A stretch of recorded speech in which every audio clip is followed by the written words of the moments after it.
to Jitrick TV. Welcome po sa Jitrick TV. Nandito na naman tayo sa ating mga tutorial about price and quotations sa mga sliding windows and doors, mga swing doors, at sa ating mga updates sa ating mga presyuhan ngayon. Ang ibibigay ko sa inyo ang update natin ngayon ng presyo sa ating mga bintana. Mayroong jalousie window, mayroong sliding window, mayroong casement at awning window. Ngayon guys, ating tingnan kung saan tayo makamura ng ating mga sliding windows. Ang ating ibigay ngayon, ang tinted glass ang ating ipipresyuhan ngayon. Depende kasi ang presyo na ibigay ko guys sa ating mga customer dito sa aming shop. Depende kasi yan guys sa presyohan ng ating kung saan pong lugar ninyo, kung medyo may pagkamura yung mga bilihin o mga delivery nyo o supply nyo, doon kayo nagbabase sa mga paninda nyo kung magkano yung binta nyo sa inyong mga sliding window. Ayun ang bahala mo dyan sa square foot sa inyong mga produkto. Kasi sa amin dito, yung ibigay ko yung sa presyo lang namin.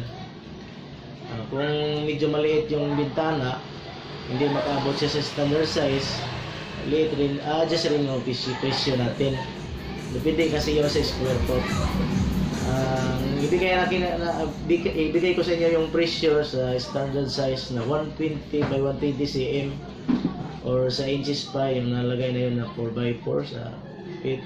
Sa inches, mga malapit na 48 inches. Ang presyo ng ating awning window, lalo na kung 4 division ang awning window natin, sa presyohan namin dito sa tinted glass, bala na kung PC white ang frame or analog ang frame, yung tinatawag nating brown. Ang awning window guys ay nasa kahalaga ng 8,800 ang 150 by 150 cm. Ang casement window, 2 panel yon, parang swing siya, pero hindi siya makaano sa pilid niya na sa gitna. Ay parehas rin yung gamit ng casement kaysa at sa awning. Medyo may mura siya kunti ng awning, kasi ang awning 4 na division ng 4x4, kasi medyo malaki na yung 4x4, dapat 4 na division natin yun ng awning. Yung casement, dalawa na guys, pag ganyan. Tapos 2 panel siya, ang presyo niya ay 7,680. Kasi 2 panel lang siya.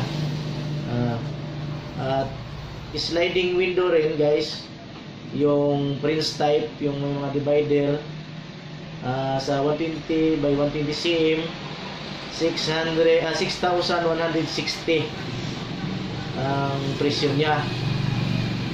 Kung plain lang ay sliding sa 120 by 120 cm, 4,800 lang guys ang presyo niya. Gusto nyo kung medyo may pagkamura pa, punta tayo sa jalousie window, 120 by 120 na window, 4,060 lang guys. Kunti lang yung diferensya sa sliding window. Sliding window natin na 120 by 120 sa tinted, yung plain 4.8. Tapos yung heavy duty na Jalo Plus frame na jalousie 120 by 120, 4,060. Kunti lang yung diferensya, nasa 700 plus lang. Kung medyo gusto pa natin yung mas mura sa heavy duty, mayroon naman tayong light duty Jalo Plus frame. Magkapareha yung mukha nila pero mas matibay yung heavy duty. Sa ganun pa rin na bintana na 120 by 120, diferensya lang na guys, unti lang yung diferensya niya, 3,780. Mga 300 plus lang yung diferensya niya. Kung gusto pa natin yung may magkamura pa tayo, doon tayo sa ordinary frame niya, jealousy frame. So ganun pa rin na sukat, 3,500. Gusto pa na rin medyo mas mababa pa. Siguro liit-liitan natin ng ating window. Kasi kung medyo maliit, adjust rin ang presyo. Kasi yan sa binabasihan natin sa square foot. Yan na lang guys ang ma-update ko sa inyo. At maraming salamat sa inyong pagsubaybay sa ating channel, Jetrick TV. At sana nandyan kayo sa magandang pangatawan. At God bless sa inyong lahat. At huwag kalimutan mag-subscribe sa ating channel para ma-update ko kayo sa ating mga tutorial at sa mga presyo ng ating mga window at door sa glass at aluminum installation.